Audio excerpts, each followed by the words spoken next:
Good morning students, how are you all? I hope you all are doing great. Let us start the today's video with a new topic, how are electrons distributed in different energy levels. Firstly, we need to recall some concepts that if we talk about atom, hurry up and answer me, how many subatomic particles are present inside the atom? Atom के अंदर कितने सबatomic particles होते हैं? How many subatomic particles are present inside the atom? 3. कौन कौन से? आपके पास एक होता है electron and the second one we have is proton and the third one is neutron. Atom के अंदर कितने सबatomic particles होते हैं बच्चों? 3. कौन कौन से? Electron, proton and neutron. Electron जो आपके पास है वो होता है नेगेटिवली चार्ज. प्रोटॉन्स जो होते हैं वो पॉजिटिवली चार्ज होते हैं. न्यूट्रॉन्स के ऊपर कोई भी चार्ज प्रेजेंट नहीं होता है. न्यूट्रॉन्स के ऊपर कोई भी चार्ज प्रेजेंट नहीं होता है. Is it clear everyone? Okay, so where are they present inside the atom? क्या पढ़ा अभी तक हमने? एटम के अंदर जो आपके पास सेंटर होता है, सेंटर में प्रेजेंट होता है न्यूक्लियस. और ये जो न्यूक्लियस है it is composed of protons and neutrons. इसमें क्या प्रेजेंट होते हैं? Protons and neutrons. What about the electrons? हाँ जी बताइए, इलेक्ट्रॉन्स के बारे में आपको क्या याद है? इलेक्ट्रॉन्स कहाँ पे प्रेजेंट होते हैं? क्या न्यूक्लियस के बाहर वैसे ही कहीं पे घूमते रहते हैं या फिर वो एक क्लोज सर्कुलर पाथ में होते हैं? Yes, electrons are present in the closed circular path and these closed circular path are known as orbits.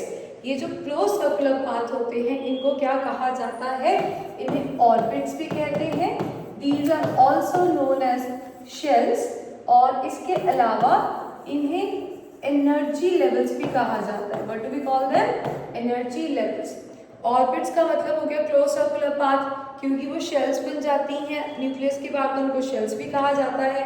Energy level इसलिए कहते हैं क्योंकि जो भी इलेक्ट्रॉन रिवॉल्व कर रहे होते हैं किसी भी एनर्जी शेल में, एनर्जी लेवल में आपके पास ऑर्बिट में, तो वहाँ पे उसके पास एक डेफिनेट अमाउंट ऑफ एनर्जी होती है. That's why it is also known as energy levels. Now what do you think, how might the electron be present inside the atom? Atom के अंदर इलेक्ट्रॉन कैसे प्रेजेंट हो सकता है? अपनी मर्जी है, यहाँ एक फिल कर दूँ, यहाँ पे फिल कर दूँ, यहाँ पे, फिर जहाँ मन करता है क्या हम वहाँ पे इलेक्ट्रॉन्स को फिल कर सकते हैं?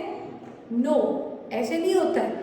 अपनी मर्जी से कोई भी इलेक्ट्रॉन एटम के अंदर नहीं घूम सकता है.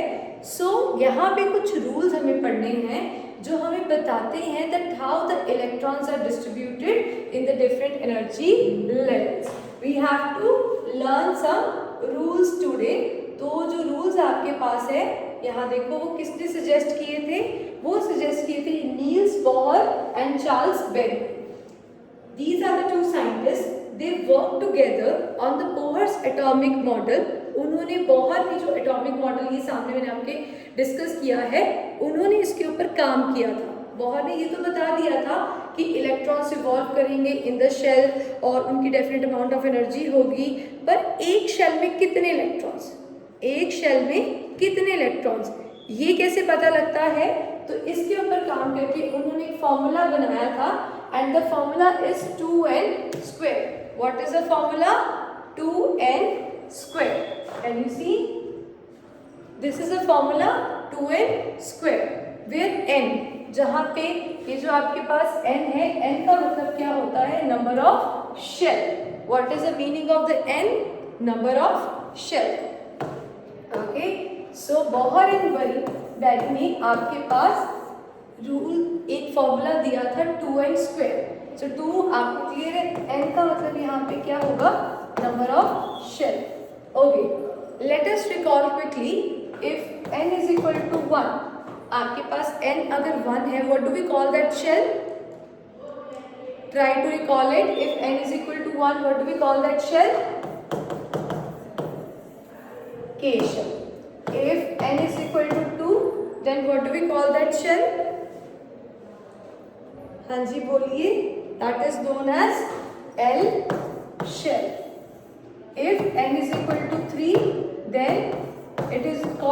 m shell.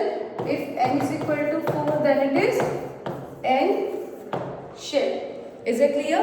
Firstly, आपने क्या समझना है कि एक शेल में कितने इलेक्ट्रॉन प्रेजेंट होंगे, ये आपको कहाँ से पता लगता है? With the formula 2n², and this formula is given by Bohr and Perry.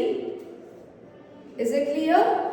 Okay, so now we have to calculate how many electrons can accommodate का मतलब है रह सकते हैं in a shell. एक शेल में कितने इलेक्ट्रॉन्स रह सकते हैं? with the formula 2n². Okay, if n is equal to 1, fill the formula 2 1². So what would be the answer? 2 1s are 2. So how many electrons can present in the K shell? So K shell में कितने electrons आएंगे? 2 electrons. K shell में कितने electrons आएंगे? 2. If n is equal to 2, so 2 into 2 का square is equal to, हाँ जी, 2 2s are 4 and 4 2s are 8. So how many electrons? 8 electron. So second shell is known as L shell. So L shell में कितने electrons आएंगे? 8 electrons. Okay, if n is equal to 3, तो 2 into 3 का square which is equal to, हाँ जी, 2 into 3 का square is equal to 3 3s are 9 and 9 2s are 18. So how many electrons? So M shell में कितने electrons आएंगे? 18 electrons. Is it clear? So if n is equal to 1, the shell name is K, and how many electrons can be accommodated in the K shell? 2 electrons. If n is equal to 2, then what is the name of the shell? L shell. How many electrons it can accommodate? 8 electrons. If n is equal to 3, so what is the name of the shell? M shell. How many electrons it can accommodate? 18 electrons. Now you tell, if n is equal to the 4, 2 into 4 का square is equal to, complete it. And tell me what is the name of the fourth shell? Yes, name of the fourth shell is N shell. So if we have to calculate 2 into 4 का square, 4 4s are 16, 16 2s are 32. So how many electrons? 32 electron. So M shell में कितने electrons आ सकते हैं? 32 electrons. Is it clear? I hope यहाँ तक आप सबको क्लियर हो गया होगा. एंड सो ऑन ये आगे इस तरह से चलता रहता है. Is it clear? So today firstly you learn about the formula which is known as 2n². आपने कौन सा फॉर्मूला पढ़ा आज की क्लास में? 2n². ये फॉर्मूला किसने सजेस्ट किया था? बोहर एंड बेरी ने. उन्होंने क्या कहा था? आपको n की वैल्यू को फिल करना है. n इज इक्वल टू 1, तो कितने इलेक्ट्रॉन्स आ सकते हैं? 2. फॉर एग्जाम्पल अगर हम बात करते हैं n इज इक्वल टू 2, तो कितने इलेक्ट्रॉन्स आपके पास आ सकते हैं? 8 electrons. And if n is equal to 3, तो कितने इलेक्ट्रॉन्स आ सकते हैं? 18. And if n is equal to 4, तो कितने इलेक्ट्रॉन्स आ सकते हैं? 32 electrons can be accommodated in a shell.